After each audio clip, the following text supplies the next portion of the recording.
Hello and welcome everybody to another episode of Books and Bytes. Today, we're diving into James Burnham's The Machiavellians, Defenders of Freedom.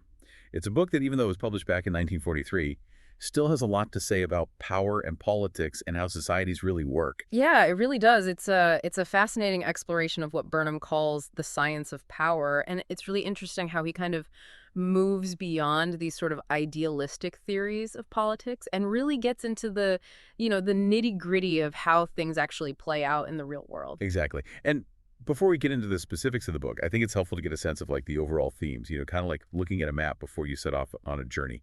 So what are some of the key takeaways that Burnham lays out in the Machiavellians? Well, Burnham's central argument is that there's a science to understanding power. And it's not based on these abstract ideals. It's based on observing how people in societies actually behave. And he draws heavily on the works of Machiavelli and later thinkers like Mosca, Michels, and Pareto, who all shared this emphasis on real politics. Okay, so it's about looking beyond the surface, beyond the speeches and the ideologies, and really trying to understand those underlying dynamics of power. Absolutely. And one of the key insights from these Machiavellian thinkers is that all societies, regardless of their formal structures, are ruled by elites. So it's about recognizing the role of these elites, how they maintain their power, and how that power can be challenged or transformed. That's pretty thought-provoking, especially in today's world where we talk so much about democracy and the power of the people. It certainly challenges some of those assumptions, and Burnham doesn't shy away from those difficult questions. He explores how democracy itself can be manipulated by elites, leading to what he calls democratic totalitarianism, a system where the language and institutions of democracy are used to mask the concentration of power. That's a little unsettling. Yeah. But it also feels incredibly relevant. I mean, you think about how much power is concentrated in the hands of, big tech companies and financial institutions and government bureaucracies today. Exactly. And I think Burnham's analysis gives us a framework for understanding these trends, for recognizing those patterns of power that have played out again and again throughout history. Yeah, it's like he's giving us a secret decoder ring to decipher the language of power. So Burnham starts by contrasting Dante's kind of idealistic vision of politics with Machiavelli's more pragmatic, even cynical take. Yeah, and it's a brilliant way to set the stage. You have Dante with his De Monarchia dreaming of this unified world state bringing about eternal salvation. It's a beautiful vision, but as Burnham points out, it's completely detached from the realities of how power actually works. Yeah. It's like comparing a perfectly manicured garden to the wild, unpredictable forces of nature. Exactly. And then you have Machiavelli, who looks at politics with this kind of cold, hard realism. His goal, especially in The Prince, is to understand how power is acquired, maintained, and exercised in the real world with all its messiness and contradictions. And I think Burnham argues that this contrast between Dante and Machiavelli sets up one of the key tensions that runs throughout the book. It's that clash between idealism and realism. Between how we wish things were and how they actually are. Precisely. And Burnham ultimately sides with Machiavelli, arguing that if we want to create a more just and free world, we need to understand the science of power. We need to recognize those enduring patterns of human behavior, the role of elites, the function of myths and ideologies, and the limitations of purely rational approaches to politics. So let's dive into the specifics. Burnham begins by exploring the work of Dante and Machiavelli. Yes, and he uses Dante's De Monarchia as a prime example of what he calls political thought as wish. Dante, writing in the early 14th century, was living in a time of intense political upheaval in Italy. Italy was divided into these competing city-states, right? Exactly. And Dante, a Guelph from Florence, was exiled from his home city due to these political conflicts. So his personal experiences were likely shaping his political views. Absolutely. So he longed for a unified Italy. And he believed that a universal monarch appointed by God was the solution to the chaos and conflict of his time. He argued that this monarch would bring peace and justice and ultimately eternal salvation for humanity. It's a grand vision, but it seems a little naive, especially when you consider the realities of power. And that's precisely Burnham's point. He argues that Dante's arguments, while impressive in their logic and scope, are ultimately irrelevant to the actual practice of politics, because they're based on wishful thinking rather than a realistic understanding of human motivations. Yeah, it's like he's building a castle in the clouds while Machiavelli is down in the trenches figuring out how to fortify a real fortress. Exactly. And Burnham uses this contrast to set up Machiavelli as the anti-Dante, the ultimate political realist. So let's talk about Machiavelli. What are some of the key insights that Burnham draws from his work? Well, first and foremost, Machiavelli is all about understanding power as it is not as it should be. He's not interested in moralizing or philosophizing about the ideal state.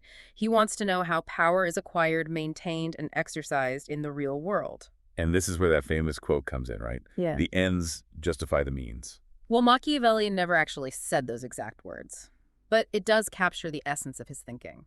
He's not afraid to be ruthless, to advocate for deception and even violence if it serves the greater good of preserving the state and maintaining order. That's pretty intense. It kind of goes against our modern sensibilities about, ethical leadership. It certainly does. And Burnham is careful to point out that Machiavelli's views are not necessarily endorsements of immoral behavior. Instead, he's trying to analyze power dynamics with a scientific detachment, recognizing that the pursuit of power often involves difficult choices and compromises. So it's about understanding the rules of the game, even if those rules are sometimes brutal or unfair. Exactly. And Burnham emphasizes that Machiavelli's primary goal was to create a unified Italian nation. Remember, Italy at that time was fragmented and vulnerable to foreign powers.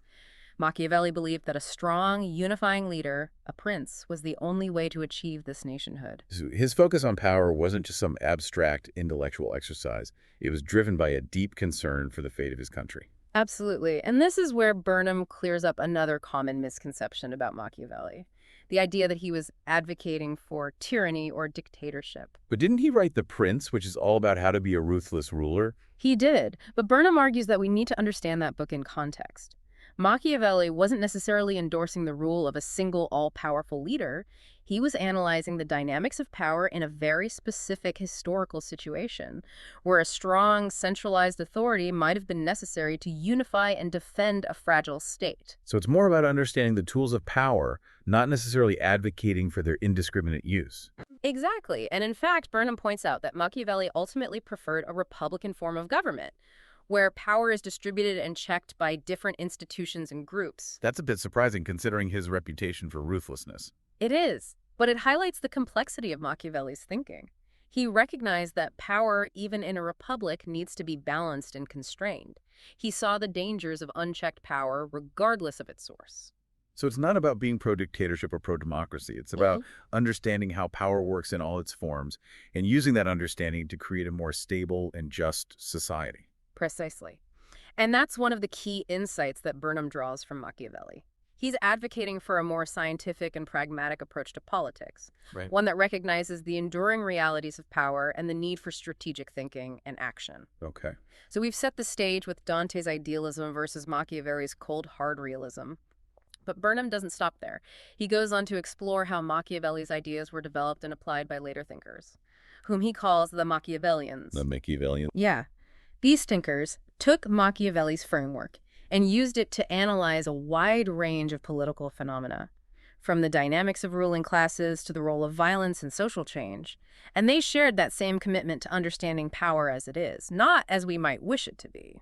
So it's like they're taking Machiavelli's toolkit and applying it to the modern world. Exactly. And the first Machiavellian that Burnham dives into is Gaetano Mosca, an Italian political theorist who developed the concept of the ruling class. Ah, the ruling class. That seems particularly relevant today with all the talk about the 1% and the concentration of wealth and power. It certainly does, and Mosca's ideas are still incredibly insightful.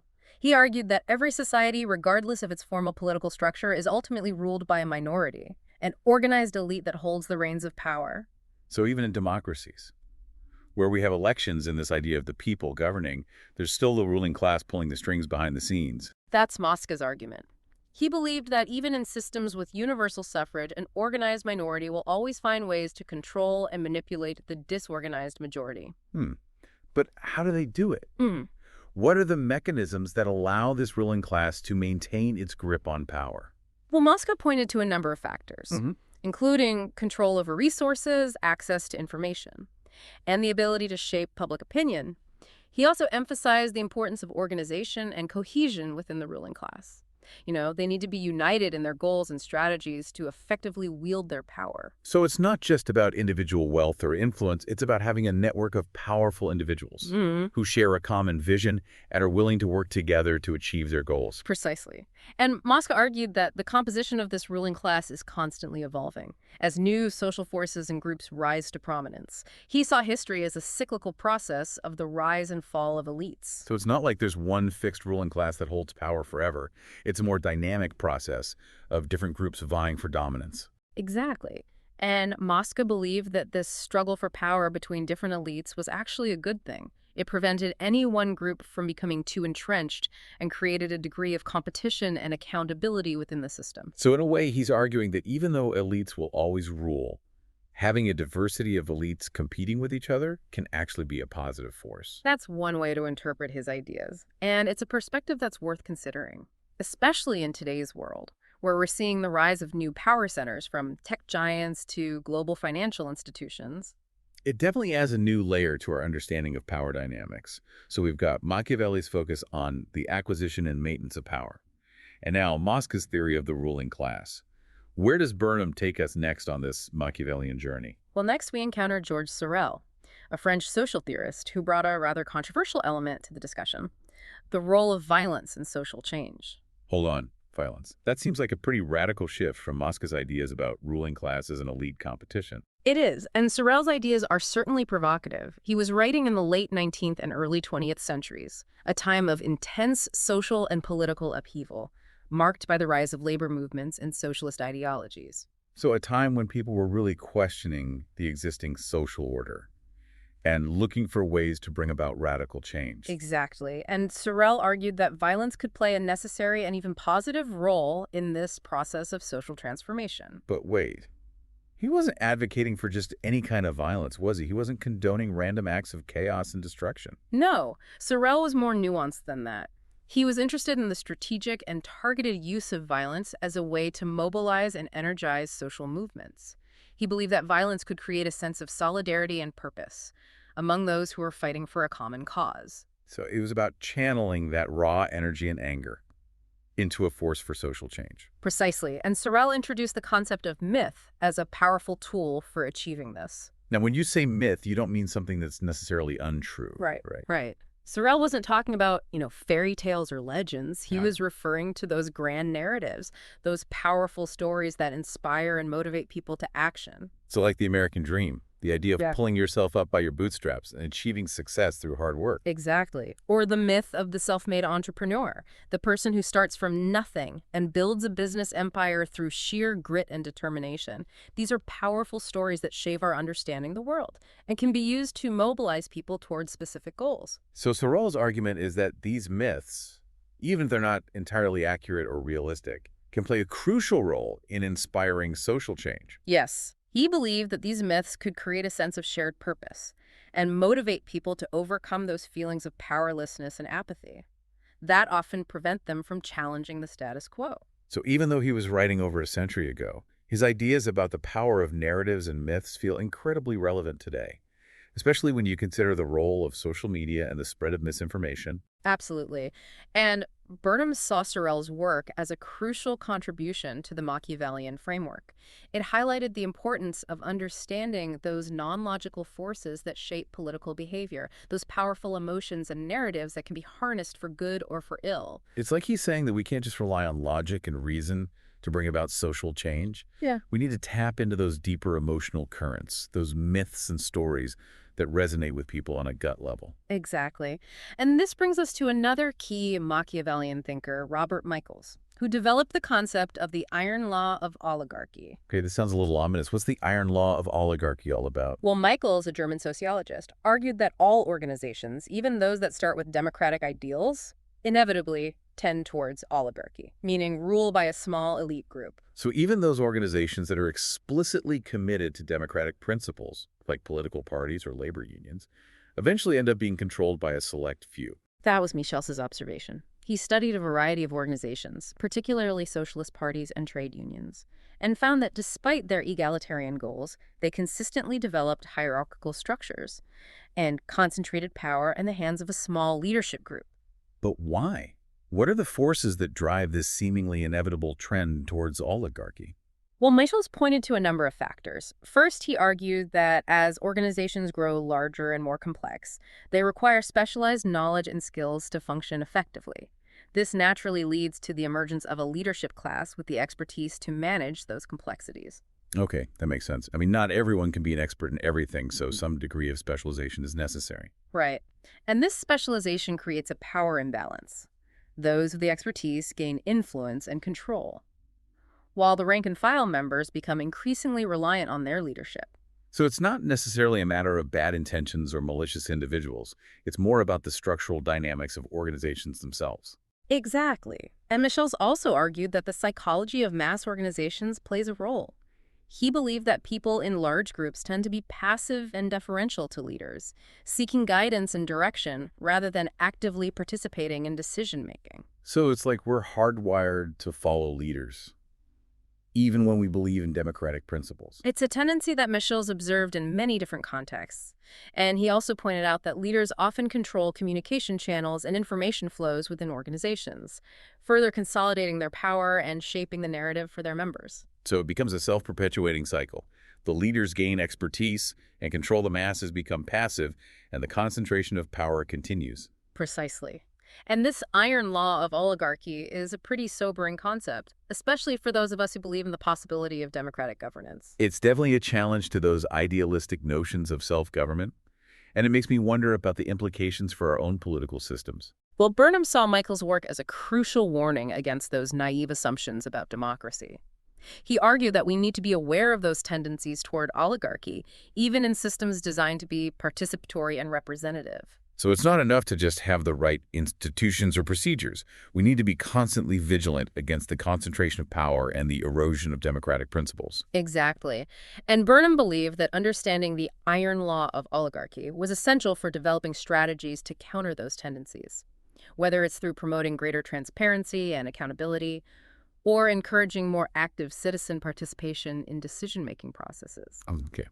So we've got Machiavelli's focus on acquiring and maintaining power, Mosca's theory of the ruling class, Sorel's exploration of the role of violence in social change, and now Michels' iron law of oligarchy. Burnham is really building a comprehensive framework for understanding power dynamics, isn't he? He is, and it's a framework that challenges many of our assumptions about how societies work and how change happens. And the final Machiavellian thinker that Burnham explores is Vilfredo Pareto, an Italian economist and sociologist who delved into the often non-logical motivations behind human actions. Non-logical motivations. That sounds intriguing. Tell me more. Well, Pareto argued that while humans like to think of themselves as rational beings, our actions are often driven by deeper, less conscious motives. He distinguished between what he called residues and derivations. Okay, residues and derivations. Break those down for me. What do they mean? Well, think of residues as those basic instinctual drives that underlie our behavior. They're those fundamental needs and desires that shape our actions, even when we're not fully aware of them. So things like the desire for security, belonging, or status. Exactly. Those are all examples of residues.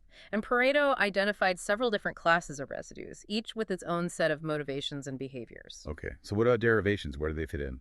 Well, derivations are the justifications and rationalizations that we come up with to explain our actions, even when those actions are driven by deeper non-logical motives. So it's like our residues are the why behind what we do, and our derivations are the because stories we tell ourselves and others. That's a great way to put it.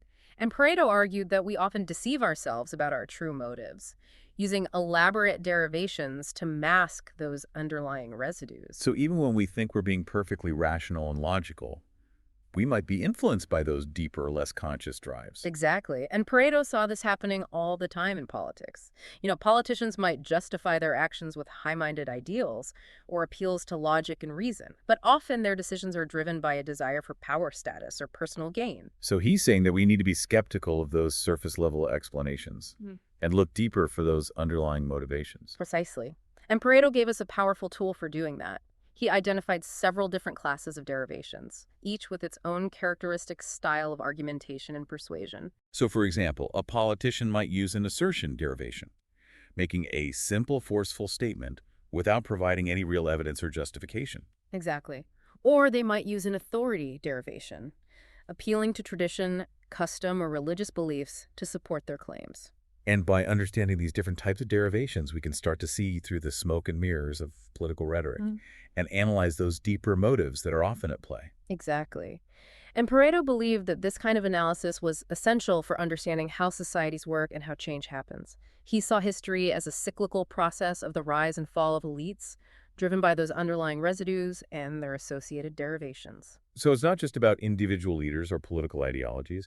It's about those deeper, more fundamental forces that shape human behavior and drive social and political change. Precisely. And Burnham saw Pareto's work as a crucial contribution to the Machiavellian framework. It highlighted the importance of understanding those non-logical forces that shape our world, those powerful emotions, myths, and justifications that can be used to manipulate and control, or to inspire and liberate. It's a powerful and somewhat unsettling perspective, but it also feels incredibly relevant to our own time. It certainly does. And this brings us to the heart of Burnham's argument, where he applies these Machiavellian insights to analyze what he saw as the defining event of his time and perhaps ours as well. The managerial revolution. Ooh, you mentioned this earlier. It sounds like we're about to get into the really meaty part of Burnham's analysis. What exactly is this managerial revolution that he's talking about? Well, he's referring to the emergence of a new ruling class, not the capitalists of old, but a class of managers, technicians, and bureaucrats who control the complex systems of modern society. So it's not just about who owns the means of production anymore, but about who controls those levers of power, those complex systems that shape our lives. Exactly. And Burnham sees this as a global phenomenon, a fundamental shift in the nature of power itself.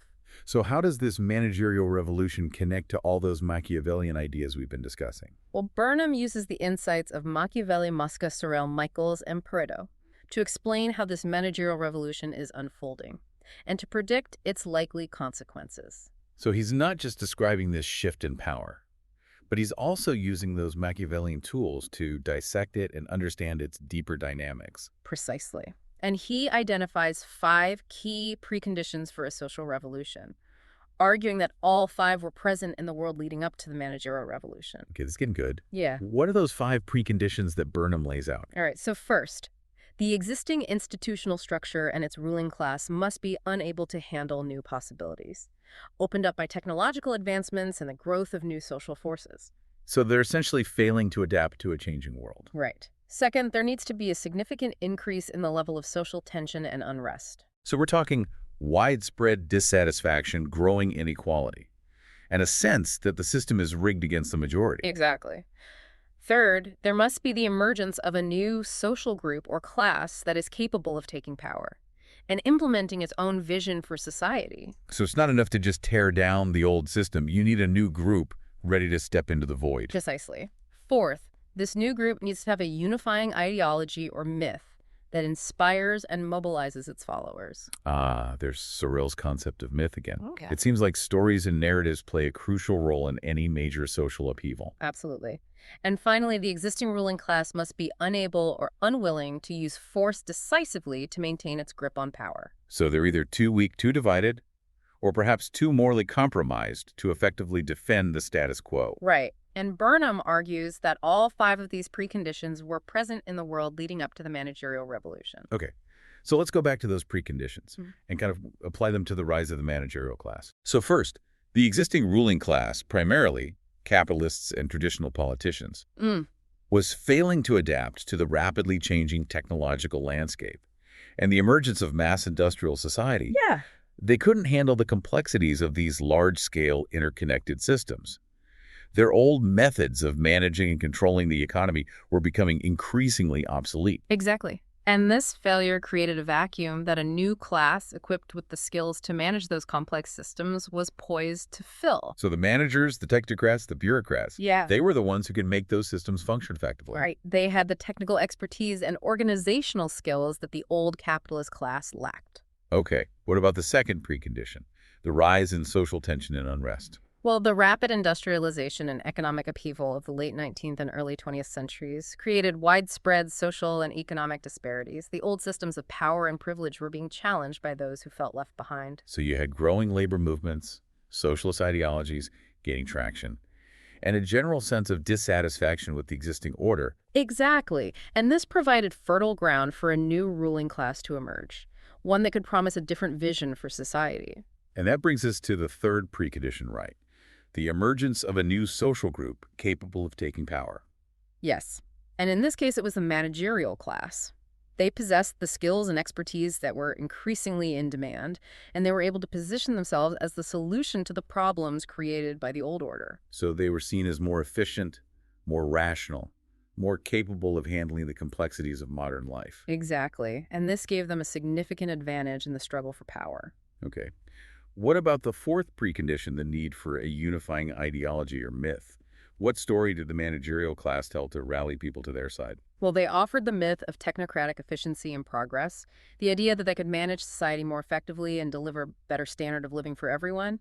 They presented themselves as the neutral experts, above the fray of ideology and partisan politics. So it was less about grand visions and Yeah. more about a promise of pragmatic competence and material progress. Exactly. And this resonated with many people who were disillusioned with the old order and its failures. This is fascinating. We're seeing how those Machiavellian insights can be used to explain a major historical shift. Now, what about the final precondition? The unwillingness or inability of the old ruling class to use force to maintain their power. Well, the capitalist class, despite its economic dominance, had become increasingly reliant on the state and its institutions to maintain order and enforce its interests. They were becoming more like managers themselves, less willing to directly engage in the kind of brutal repression that might have been necessary to hold on to power. So they were losing their appetite for the lion's share of power, as Pareto might put it. Exactly. They were becoming more fox-like, relying on manipulation and political maneuvering rather than brute force, and this made them more vulnerable to being displaced by a new class that was less hesitant to exercise power more directly. Wow, this is all starting to come together. We're seeing how Burnham uses those Machiavellian concepts to analyze a profound social and political transformation. What are some of the consequences of this managerial revolution that Burnham highlights? Well, he argues that one of the most significant consequences is the rise of a new type of elite, one that is less rooted in traditional forms of property and wealth, and more reliant on technical expertise and control over the levers of bureaucracy. So it's less about owning factories and land Yeah. and more about controlling information technology and the institutions that manage society. Precisely. And he predicts that this new elite will be more inclined towards centralization and control, as they seek to manage the complex systems that they oversee. It sounds like Burnham sees this managerial revolution as a mixed bag, potentially bringing both progress and new forms of control. Exactly. He's not simply celebrating or condemning this shift. He's analyzing it with a clear-eyed Machiavellian perspective, recognizing both its potential benefits and its inherent dangers. This is definitely giving me a lot to think about, and I'm sure our listeners are eager to hear more about Burnham's analysis of this managerial revolution and its implications for our understanding of power and democracy. I guess we'll have to continue our deep dive into the Machiavellians, defenders of freedom, in our next part.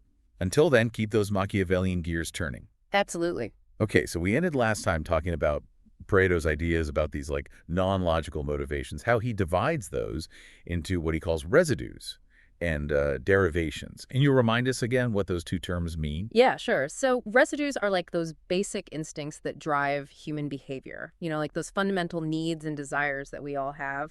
So things like the need for security or belonging, or even like a desire for status and power. Exactly. Those are all examples of residues. And Pareto identified several different classes of these residues, each with their own kind of unique set of motivations and behaviors. Okay, so that's residues. What about derivations? So derivations are the stories and justifications we come up with to explain our actions, even when those actions are driven by, those deeper non-logical motives that we were just talking about. So it's like our residues are the real why Yeah. behind what we do, but our derivations are those because stories that we tell ourselves and others. Exactly. And Pareto argued that we often deceive ourselves about our true motives. We use these elaborate derivations to kind of mask those underlying residues. So even when we think we're being perfectly rational and logical, our actions might actually be influenced by those deeper, less conscious drives. Precisely. That's fascinating. And how does this apply to politics? Well, Pareto saw this happening all the time in the political realm.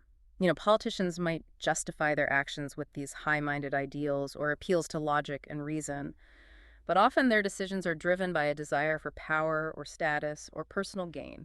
So he's saying that we need to be skeptical of those surface-level explanations and really look deeper for those underlying motivations that might be driving political behavior. Exactly. And Pareto gave us some really powerful tools for doing just that. Okay, so what are some of those tools that Pareto gives us for, like, deciphering those hidden motives? Well, one of his key insights was that these derivations aren't random. They tend to fall into certain patterns or categories. He identified several different classes of derivations, each with its own kind of characteristic style of argumentation and persuasion. Okay, so can you give us an example of, like, how a politician might use one of these derivations to persuade people? Sure.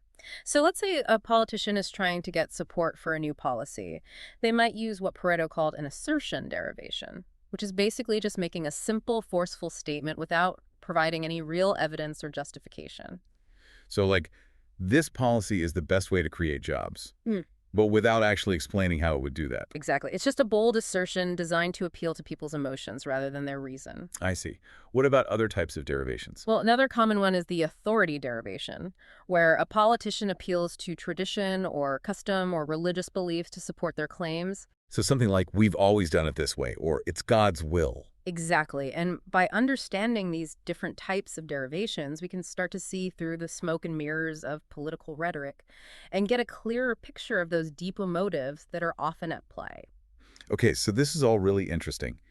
But how does it connect back to Burnham's overall argument about the managerial revolution? Well, Pareto's analysis of residues and derivations was crucial for Burnham because it helped him understand how this new managerial class was able to gain power and how they were using these non-logical appeals to solidify their control over society. So they weren't just relying on their technical expertise and their ability to manage complex systems. They were also using these, like, rhetorical strategies and appeals to emotion to manipulate and control people. Exactly. It's like they were playing the game of power on multiple levels, not just through those, like, hard skills of management, but also through these more subtle arts of persuasion and manipulation. Precisely.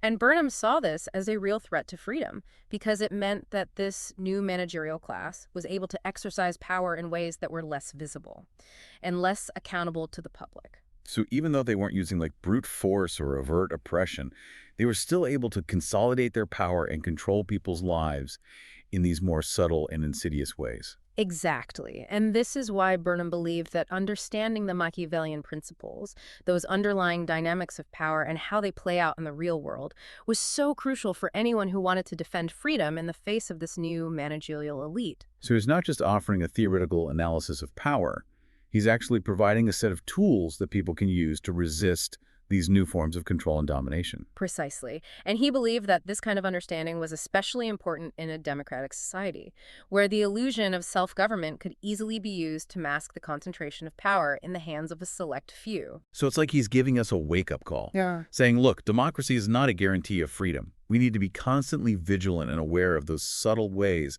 that power can be exercised and abused, even in a system that claims to be based on the will of the people. Exactly. And that's a message that's just as relevant today. As it was when Burnham was writing back in the 1940s. Maybe even more so.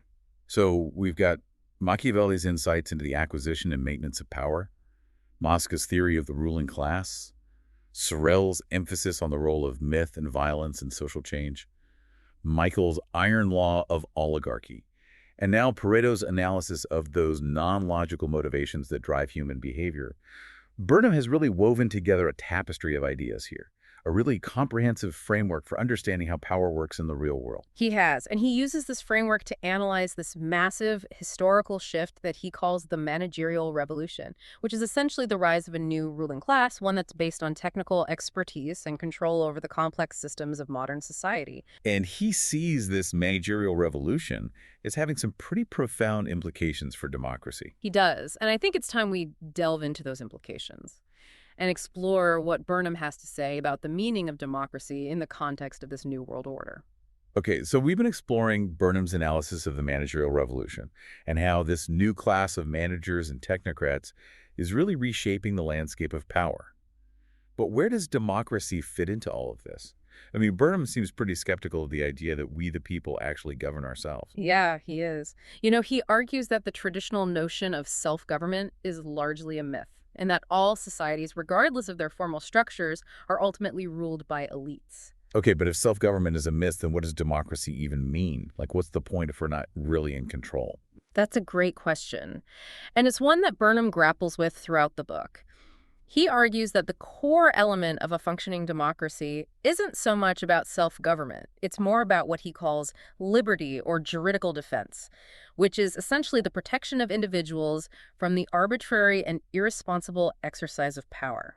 So it's less about everyone having an equal say in every decision, and more about safeguarding those basic individual rights and making sure that those in power are held accountable. Exactly. It's about creating a system where power is constrained and where individuals have some degree of protection against tyranny and oppression. Okay, I can see that. But how do we actually achieve that in practice? Like, what are the mechanisms that can help to ensure that power is used responsibly and that individual liberty is protected? Well, Burnham argues that one of the most important safeguards is the right of opposition. The right of opposition. Yeah. He's talking about the right to publicly challenge and critique those in power. So basically the right to dissent. Exactly. Burnham believes that having those dissenting voices, those who are willing to speak truth to power, is absolutely essential for preventing the concentration of power and the abuse of authority. Okay, so it's about having those checks and balances, making sure that there are mechanisms for holding those in power accountable. Right. And he sees this as particularly important in the context of the managerial revolution, because as power becomes increasingly concentrated in the hands of this new managerial elite, the potential for abuse and overreach grows exponentially. So it's like he's saying that the more complex and centralized our systems become, the more important it is to have those safeguards in place to make sure that those systems are used to serve the people and not to control or manipulate them. Exactly. And Burnham argues that democratic institutions like elections and a free press can play a role in this. But he's not naive about those institutions, right? I Mm. mean, we've already talked about Michels' iron law of oligarchy Right. and how even those organizations that start with democratic ideals can eventually become dominated by a select few. Yeah, he's definitely aware of that danger. And he warns against what he calls democratic totalitarianism, where the language and the institutions of democracy are used to mask the concentration of power. So it's like those in power are using the rhetoric of democracy, like elections and freedom of speech, to legitimize their rule, even as they're undermining the very principles that make a democracy truly free. Exactly. And this is a real risk in a society where power is becoming increasingly centralized and technocratic. So what can we do about it? Like, how do we prevent this kind of democratic totalitarianism from taking hold? Well, Burnham argues that we need to be vigilant in defending those institutions and principles that protect individual liberty. Things like a free and independent press, a strong and impartial judiciary, a culture that values dissent and open debate. So it's not just about having the right laws on the books.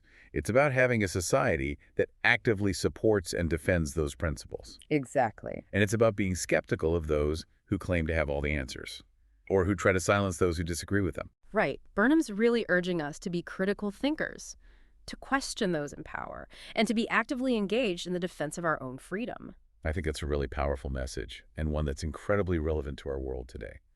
So as we wrap up our deep dive into the Machiavellians, defenders of freedom, what are some of the key takeaways that you hope our listeners will walk away with?